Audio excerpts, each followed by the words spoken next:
So this is the premise here. We judge other people by their actions, not their intentions. Yes. And we judge ourselves by our intentions, not our actions. And when we're looking at someone else, we're blind to their intention. It's just what they said or what they did. Whereas when we look at ourselves, we can justify why we said it and why we did that. Yep. And we have to start offering both sides that grace and compassion and empathy, because otherwise we're going to constantly feel that everything's against us and everyone's not for us. There's three things.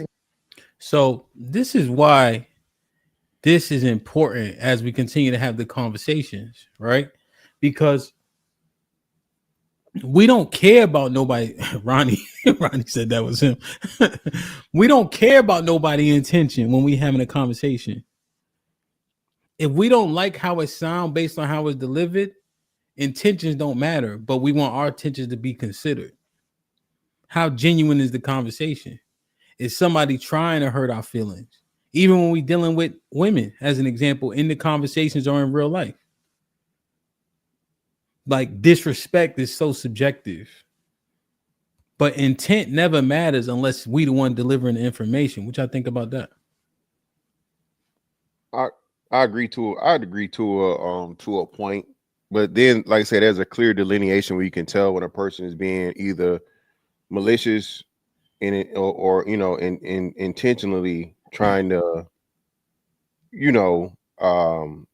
an asshole or not have good faith in the conversation. I think the person, if you are offended, right, tell the person that they offended you. That way you can try to figure out, okay, so what are you saying? We do that often, right? So you know what I mean? Like, especially with men more so, like, you like, whoa, what you mean, right? Mm-hmm. What you saying right now? Yeah, because and then your answer determines our reaction. So I think there's a lot of that goes on. But for the most part, like you said, I don't give a fuck what you trying to say. What you say is, yeah, nigga, like, what you got going on here? Okay. I think if your intentions are really sound, then you kind of have to know. You're kind of responsible for knowing what your actions are looking like. Isn't that part of being intentional? Is understanding the potential outcome that is the result of your actions and how people are perceiving it. Because if you're not intentional, then that wouldn't matter. But I think they come hand in hand. Like, if you're intentional, then you have a goal in mind. And if your intentions are pure, you're seeing to it that goal is met. And you're not going to let anything get in the way of that, even if it's misinterpretation. You're going to already have accounted for that to a degree. I'm not saying this is an absolute, but it's something to consider. When we have the conversations, do you think the majority of people are genuine in the conversation? No. Hell no. Okay. Does intent even matter in our conversations? It does. Yeah, it definitely does. How? People are hiding behind the fact that they can say they're being intentional. But what would you do if you're being disingenuous? What would you hide behind? Intention, because that's something you can't prove. That's the one thing that actually matters. It actually matters, but can't be proven. Okay. Now what? Okay. So it can't be proven, but what can be proven is how people are taking the information in which you're giving out. So are they being edified or are they being inflamed? Are they listening or just waiting for their turn to talk? Who? The people in our conversations on a daily basis.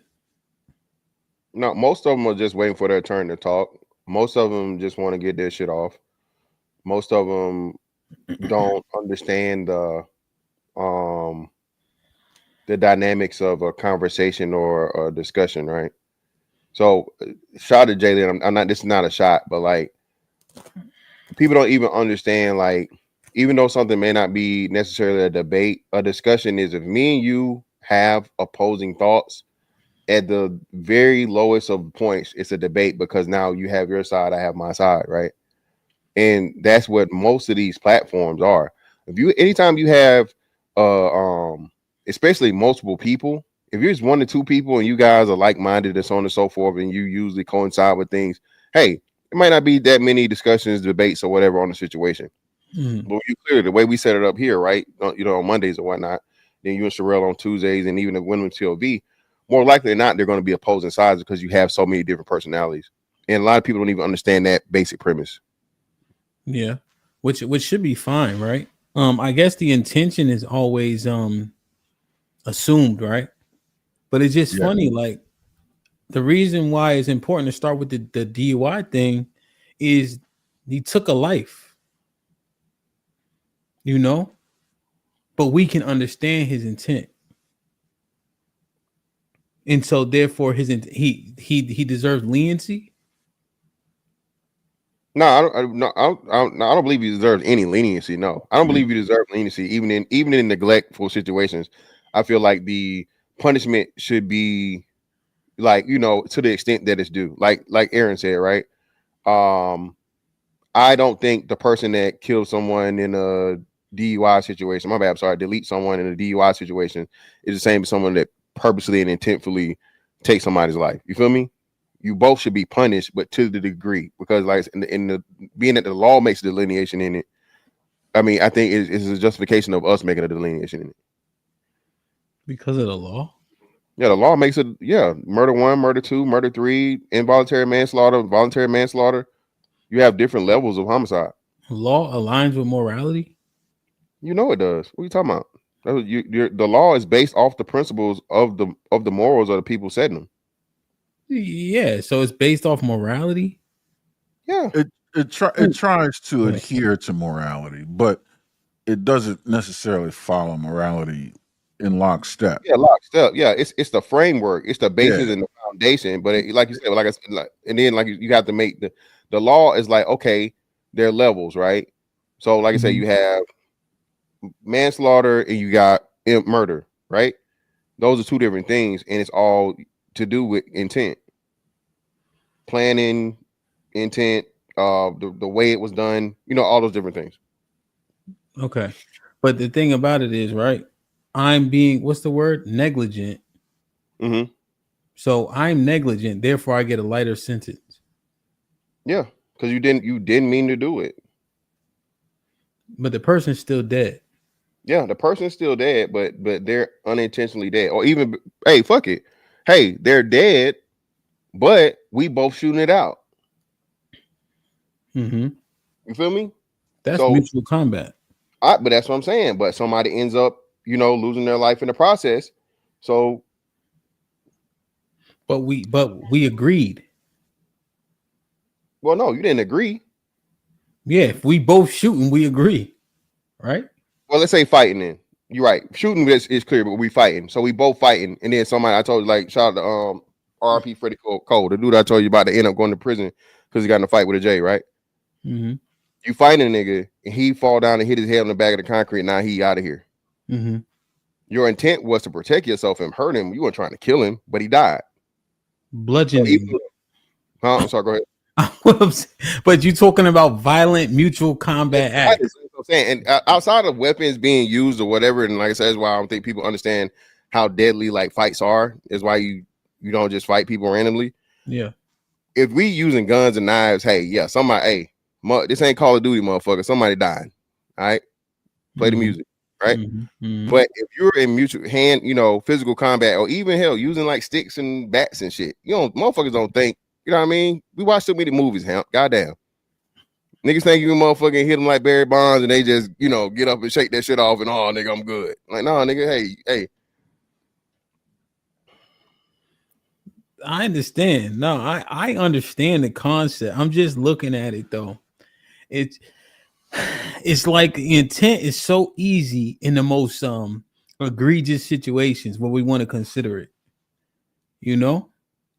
I'm just thinking about in a much lesser and less risky situations, intent don't matter. And more specifically in conversations or what we deem disrespect. Well, I think it's kind of hard to gauge with disrespect because that can be anything for anybody, right? So that's why I think for that, if you're gonna make that the measurement, that's gonna be extremely difficult because some people don't take no shit. You feel me? Some people, hey, you can do everything outside of put hands on them, and then some people like, nigga, what you say? You know what I'm saying? So that's why I think it's we kind of have to in that, because you're dealing with multiple personalities and different people, different cultures, different ideologies, different everything, right? So I just disrespect is just so broad. It's like you can't fucking measure that shit from person to person. Of course, you got like, you know, the blatant shit, like, hey, if you spit on somebody, some crazy like that. But outside of those clearly egregious things, some people are, you know, extremely no nonsense, or, you know, conservative, whatever you want to call it. Okay. And I think in conversations, I think you really have to take into account the intention of both the speaker and the listener. Okay. I mean, primarily because the end result isn't in someone checking out, right? So the result isn't as intense or finite. But it's kind of going back to that, when we're in a shootout, we agree. When you're in a conversation, there's a level of agreement. I mean, based on the tone and temperature of the conversation.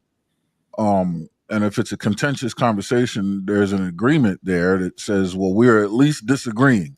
So now we both have to be intentional with why we're having this contentious conversation. Is my intention to listen and understand and edify, or is my intention to force my point on you and force change in your, you know what I mean? So I think both parties are responsible for being intentional. Yeah. And that's what I'm trying to like.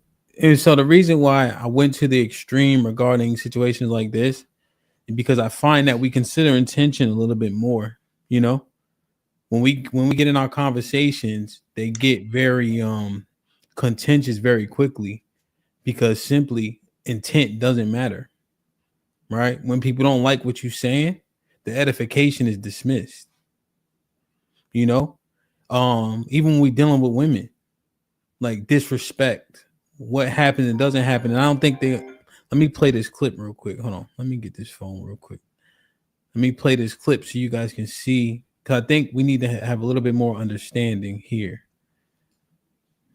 because there's a disconnect with like disrespect. So this the wolf right here. I think he explains it pretty well. You see my screen? Yeah. Yeah, everything good.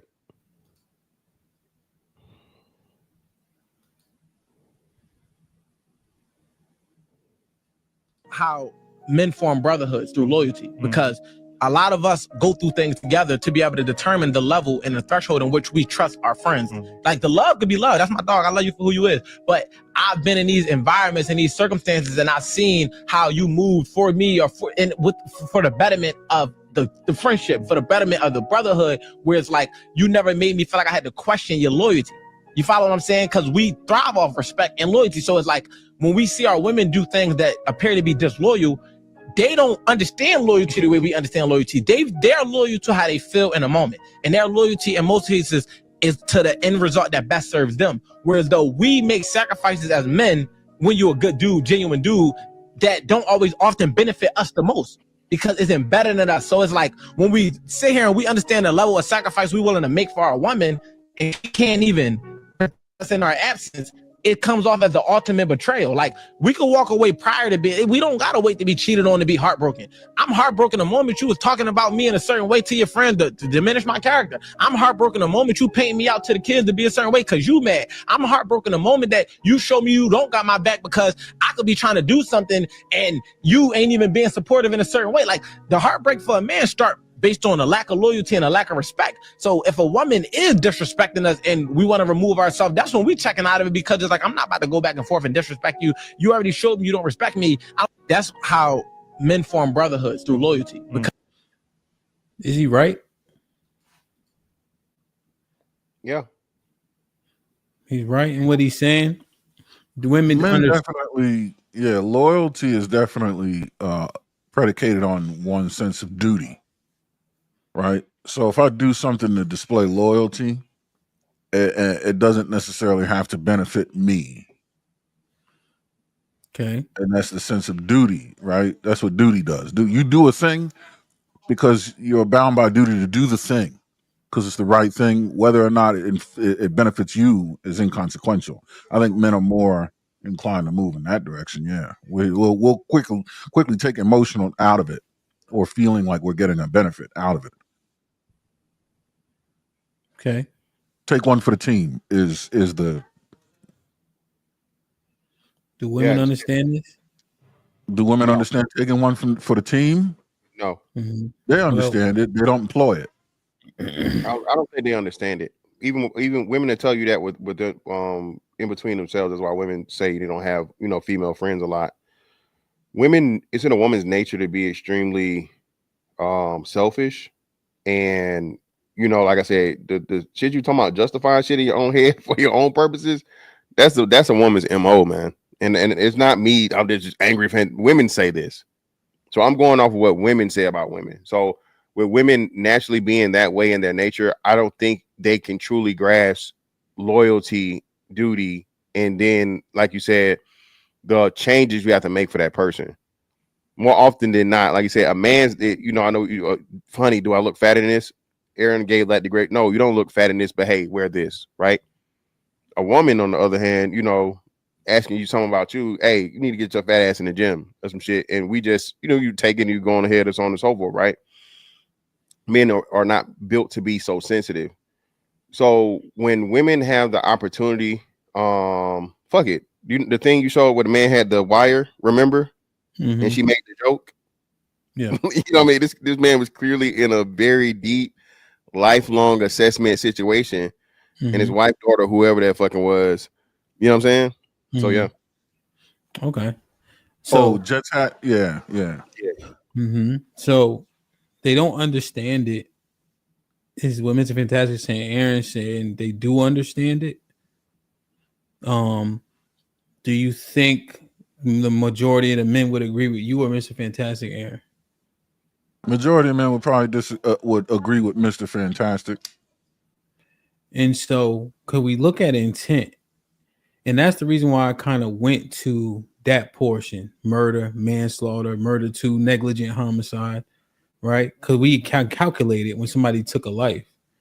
When we conversing, if Mr. Fantastic be right, they don't understand it. We don't give a shit about the intent.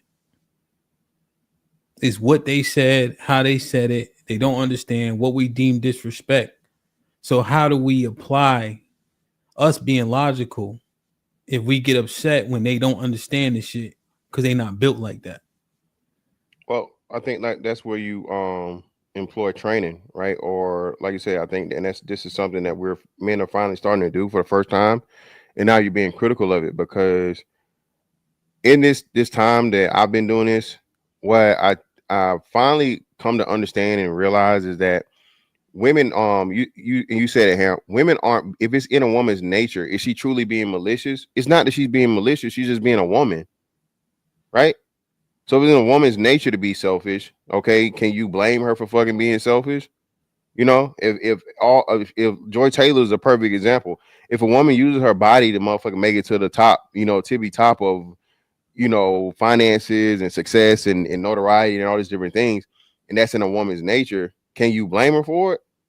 That's what so that's what I'm saying. So you have to learn how they are, accept it, navigate around it. Now when it comes to the disrespect part, I think what happens is, oh, you a man, you can handle it, you can take it, and niggas just shut up, take it on the chin, and you don't address the disrespect. So women keep doing it, right?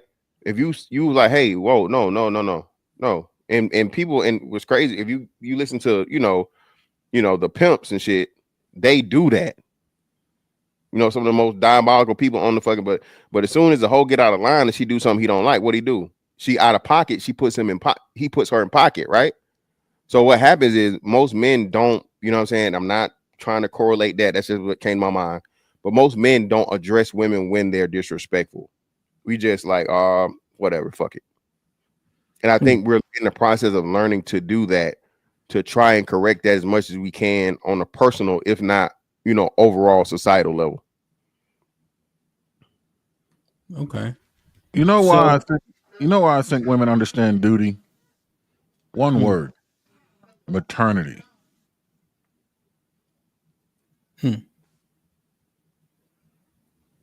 Go ahead. That's it. I mean, that level of loyalty and devotion where you are putting, the responsibility that you have, being willing to put that over your own self-interests is pretty much wrapped up in the definition of maternity. So that's what I'm saying. I think they understand it. I just don't think they employ it. Now, much to Fantastic's point, because it's not in their nature. From an evolutionary standpoint, I think women are supposed to be selfish because they are the quote unquote weaker vessel, right? They're supposed to be able to manipulate the guy that can get the food to get her food because she can't get the food. She's not fast enough and strong enough to chase the buffalo off the cliff and drag his ass back. So I got to manipulate the guy who can, which turns into selfish interface, which understood. But when it comes to her offspring, with her offspring being the weaker vessel, and that's what babies do. They manipulate us when they cry. Mm-hmm. They manipulate us to give them whatever it is they want and need through their behavior because they're selfish, because they can't do it. So I think they're in the same position we are. They're just one step down on the ladder of. See, we can't look up at someone and have. We're at the top of that food chain, so to speak. Okay. So all we have is duty, and Yeah. with one another, we work as a team. But then as you come down the ladder, right, the women look up to us to manipulate and be selfish. But then the children look up to the women. It's the children really that all have a sense of fucking duty, and we teach them. Okay.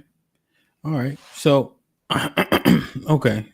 So then if what you said be true, which it makes sense, then the accountability needs to go up then for sure, right? Because if Mr. Fantastic is right, then you kind of accept it and edify. But if they are no stranger to understanding the intent of their actions, then there's no excuse. And you can prove that by how they take care of their children. You got it. Okay. I can understand that. Let's look at this, right? We talk about cheating, right? And let's say the man is or cheating, right? It's simply put, men have a desire for multiple women, right? It just is. That's the nature. And then we'll say, yeah, men cheat. It don't mean nothing. So you don't have to look at it. It's so egregious.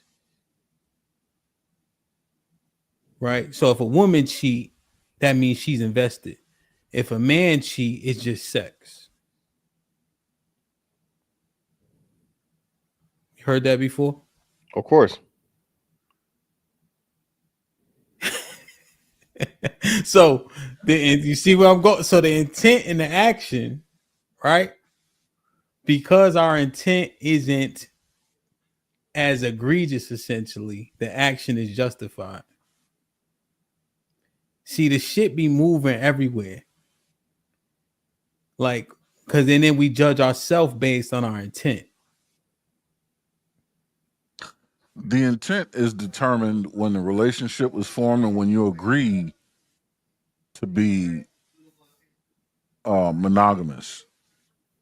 That's where the intent is formed. Like if a man and a woman engage in a relationship and the man agrees that you're going to be the only one I'm bed with, and then you go out and step out on her, your intention, whatever freedom's intention gives you for going out, go out the window. Because your intention was established when you made the agreement to stick with this one woman. You talking about marriage? your natural, huh? You talking about marriage? Marriage or long-term relationship, whatever the case is, wherever you agree that you're with a woman, you're going to be the only one I sleep with, then you have to be a man of your word. That's you know what I mean? Because you're stating your intention. I understand, right? But here's the thing, and I don't even know if somebody be explicitly saying that, right? And so here's what happens though. In the earth, we've always learned that men cheating is not as egregious as a woman cheating. So people come up into society. And therefore, when we as men do it, we can justify it because it was just sex. And because we have a billion sperm in our body, we have a proclivity to want to have sex multiple times more than them with multiple women. And so our action isn't as egregious because our intent isn't the same. Right? Yeah, right. So what does that do with intention? Intention be sounding like bullshit sometimes. No, man. I mean, that's unfortunately that's how it is, man. Hey, we all been living this life long enough to be like, hey, man, I didn't mean for it to come out that way. I didn't mean for it to happen that way, but this is the way the shit had to be done for it to get fixed, right? I just bring it to mind, and Aaron to tell you this from an engineering standpoint, right, bro? There are some things that where you can't. Why the fuck did you design it like this? Why would you even fucking do this? This is dumb. I don't know who in their right mind. You know, there's no way for you to do this shit. So on the helicopter, there's this one part we had, right?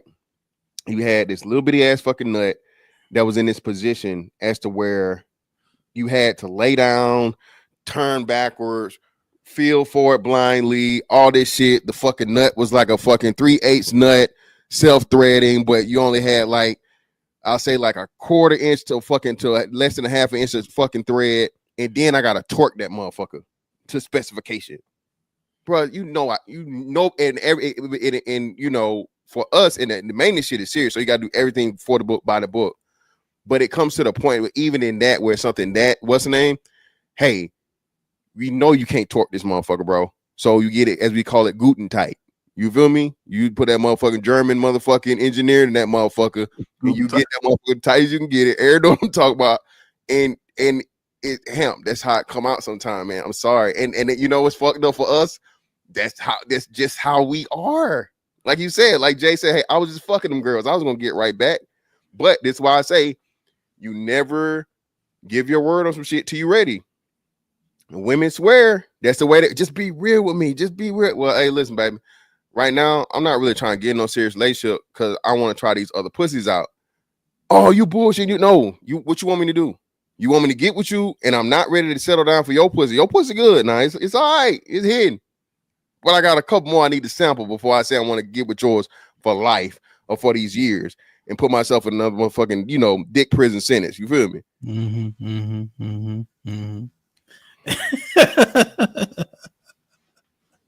No, I understand. I'm just thinking about how heavily we weigh intention for ourselves, and I'm just wondering if intention is more often used as justification. I ain't mean to do this. I ain't mean to do that. That was an accident, right? When oftentimes, like for instance, with the car, with the drunk driving shit, you didn't mean to do that, right? We understand that. However, you got in the car drunk, and you seen every single. This the last text they sent. Don't drive drunk, get pulled over. You seen all this shit already. Feel me? And so you call it an accident, but you know the probability exponentially increases. But because your intent wasn't malicious, therefore your action is justified regardless of how wrong it is. Right? Well, I think you just brought up another element too, right? Go ahead. So, hey, it can't happen to me. How many times we do that? It can't happen to me. Everybody speeds every day, right? Police not gonna catch me. I'm not gonna be the one that picks out the pack. You know what I'm saying? You do little bitty shit or whatever. And I think, like you said, the self-justification part of it is definitely gonna weigh heavier on the scales in every situation because you see yourself just, trying to get the best outcome for you. So if we talking intention, like you said, your intention for your goals, and if we go back to like to the DUI situation, right? That's why I say it's just natural. It's fucked up, but it's now just like, oh my God, I killed somebody. My life is over. Like it's a wild shit to say, but at the same time, biological imperative, self-preservation, survival, you're still gonna put you first in 99.9% of the time, except like Aaron said. And shout out to Aaron. Aaron made a great point. So I do agree with what he said. Maternity is the ultimate duty. So Aaron's 1000% correct on that. But I think though women compartmentalize that to their children and regulate to their children only, and they don't grant that grace to a man there in a relationship, even husbands. You feel me? Mm-hmm. Yeah. No, I understand. I'm just thinking about it, you know, just more in depth because,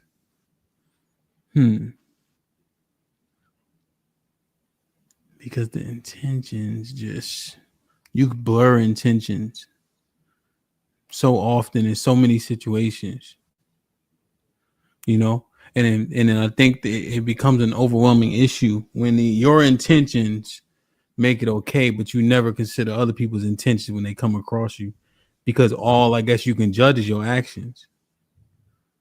But we justify so much bullshit because of our intent. Like when we talking about the system as an example, right? How we lose our like we don't have the same rights as parents, right? And we intend just to have sex with her. We don't intend for any of the other shit. So then we feel justified in the mistakes we make. Of Because course. I was there just to get cheeks. I think a better way to judge someone's remorse, rather than looking at how heavily they lean on intention to justify the action, I think changed behavior is a better barometer to determine remorse. Because someone might lean heavily on intention not to really justify the action, but out of sheer remorse itself. So I really did not. I'm surprised that this happened. That was not my intention. They're not trying to excuse themselves. They're fully accountable, and they will never do this again. Lesson learned. But it's such a surprise, like, because my intention was far from from happening. But on the other hand, someone can lean heavily on their intentions and say, I didn't mean this to happen, when in reality, they're just trying to get away. They're just trying to justify it or get away with it. Oh man, I didn't mean for this to happen, thinking that that's going to alleviate some kind of, you know what I mean, punishment. I think changed behavior is the ultimate barometer of remorse, not because you can't tell the difference between remorse and escapism by looking at someone's view of their own intention or how hard they sell it. Yeah. No, I understand that. I think when I look back to the conversations as we, you know, use a bunch of analogies, I think the intent, if it did matter, and it does, it should matter, is generally pretty poor. You know, for a long time, it was about winning the conversation. And I don't know how many people learn. Like Mr. Fantastic said, there's a level of debate. Are people learning when it's happening? I'm not sure if people aren't conceding. You know, and I just wonder, where does the grace come from when we're talking in terms of intent for others? Yeah, all that's out the window. I would agree that there's no grace. No one is learning, not as far as participants in the conversation anyway. I think the audience learns. But yeah, I'm 100% lockstep with you on that on that front. The conversations is just Yeah.